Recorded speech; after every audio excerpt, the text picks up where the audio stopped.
Dès demain soir sur TF1, un personnage de Demain nous appartient va connaître une fin tragique. Attention spoiler. Attention, cet article contient de nombreux spoilers sur les prochains épisodes de Demain nous appartient. Si vous ne voulez rien savoir, ne lisez pas ce qui suit. Le prochain épisode Demain nous appartient, qui sera diffusé ce jeudi 21 octobre sur TF1, réserve une surprise de taille aux fans de la quotidienne puisqu'un personnage s'apprête à connaître une fin tragique.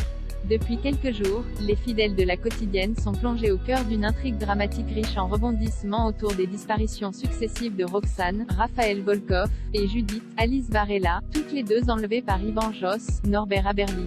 Si le stréiculteur semble s'être pris d'affection pour Roxane, la vie de Judith est quant à elle en grand danger.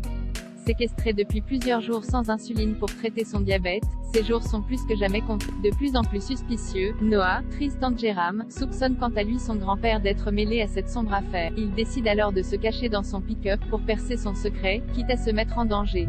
Tandis que la confrontation entre eux paraît désormais inévitable, Yvan pourrait-il s'en prendre à Noah pour protéger son secret? Au moment où l'étau se resserre autour d'Yvan et que la vie de plusieurs personnages est en balance, l'un d'eux connaîtra malheureusement un destin funeste. Dans l'épisode qui sera diffusé demain soir sur TF1, la police parvient à retrouver la trace de la camionnette noire qui a servi à kidnapper les deux jeunes femmes et remonte rapidement jusqu'à Yvan. Sans attendre, Martin, Franck Monsigny, et Sarah, Camille Genot, se rendent au Majos mais découvrent les lieux vides. En fouillant, ils tombent alors sur la photo de mariage d'Yvan et Anastasia.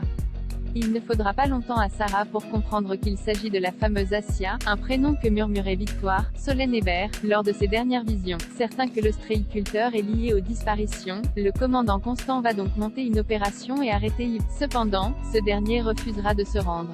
Après avoir regardé une photo d'Anastasia et lui avoir demandé pardon, il s'emparera de son fusil avant de se suicider sous les yeux des policiers. Yvan ayant gardé le silence, les enquêteurs réussiront-ils à secourir Roxane et surtout Judith à temps?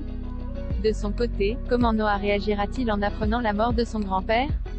Autant de questions qui annoncent des jours encore difficiles pour Roxane, Judith et Noah.